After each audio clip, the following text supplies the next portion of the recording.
Every cycle, the same thing happens. A protocol starts trending because of an airdrop rumor, and thousands of people pile into its testnet that same week, click around a handful of times, bridge once, swap once, and disappear. Months later, when the token actually launches, almost none of those wallets qualify for anything meaningful. The wallets that do qualify almost always belong to people who were using the protocol quietly, months earlier, following something closer to a checklist than a hunch. This is that checklist, the boring methodical version, not the lottery ticket version.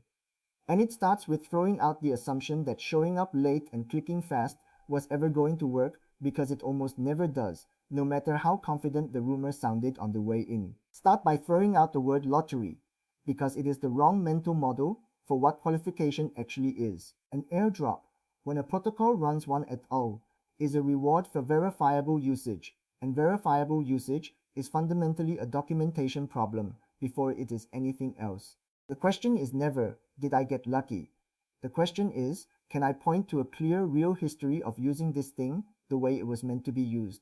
That reframing changes almost every decision downstream, from which protocols are worth your time, to how you track what you did, to how much gas you are willing to spend finding out. Does the protocol even reward usage at all? Before spending a single dollar in gas, check whether there is anything real to qualify for in the first place.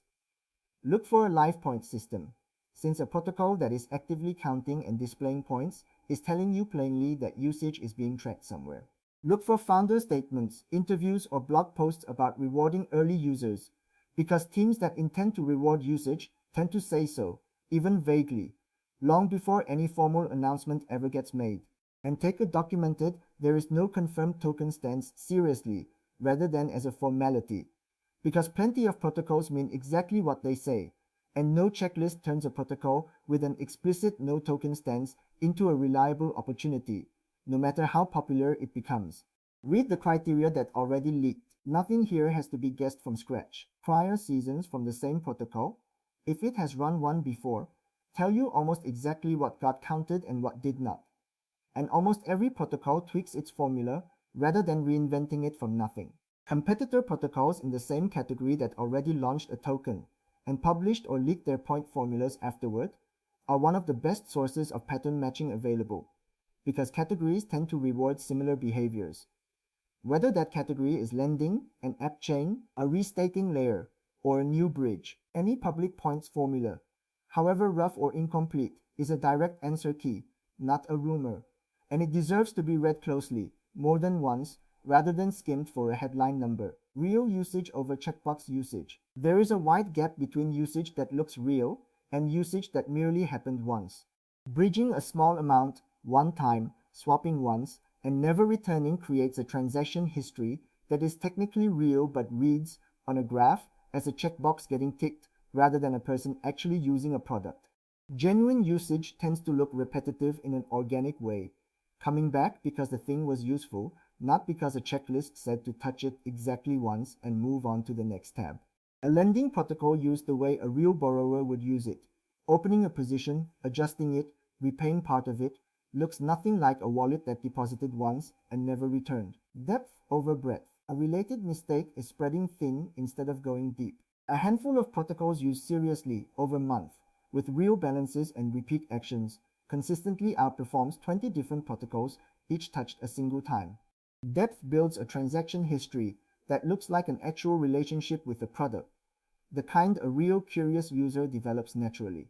Breadth, taken to an extreme, mostly builds a long list of one-time interactions that are easy to discount even when every single one of them was technically genuine, because thin usage across many protocols and thin usage manufactured by a script look identical from the outside.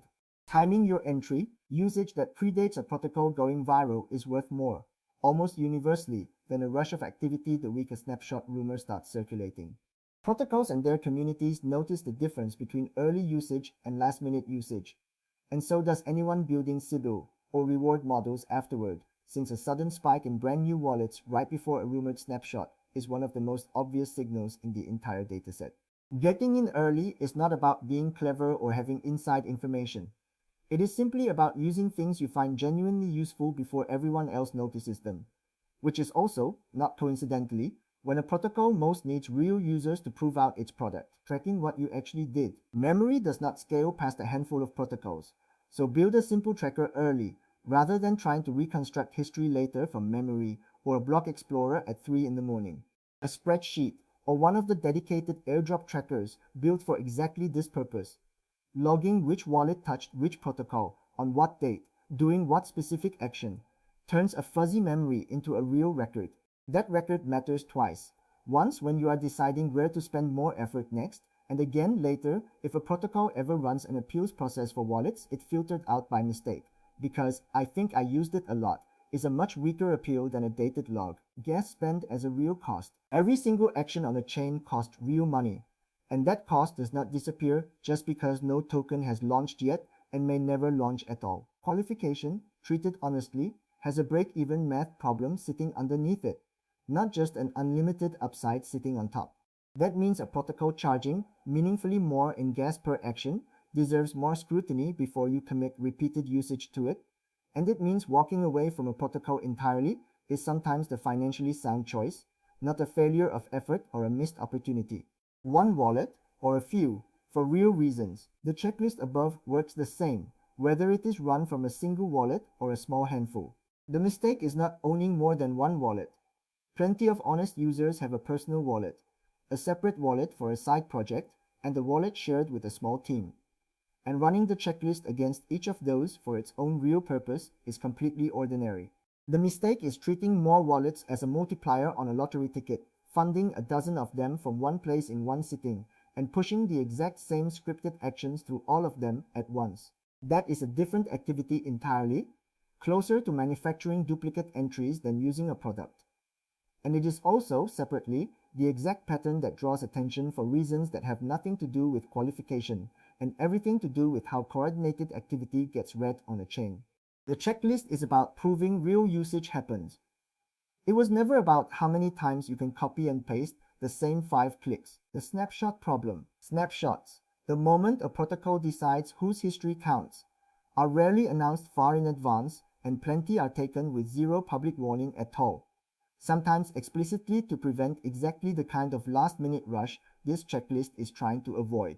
Trying to time a single lucky day of activity around a rumored snapshot is a weak strategy compared to simply maintaining consistent ongoing usage over time.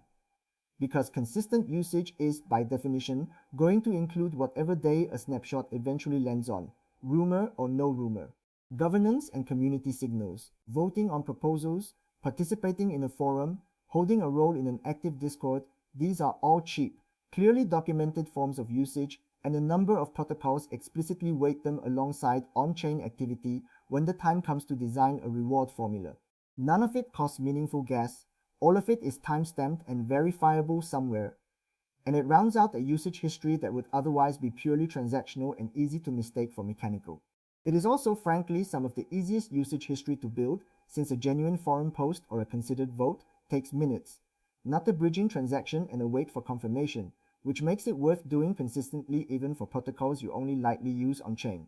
Red flags that a checklist is becoming a farm script. There is a point where methodical usage tips over into something that undermines itself. Reused patterns across many wallets, identical timing repeated week after week, and mechanical, script-like repetition are exactly the signals that chain analysis is built to catch, and they threaten the very usage history the checklist is trying to build in the first place. A checklist followed by a real person naturally varies a little from week to week. A script followed across 20 wallets does not vary at all.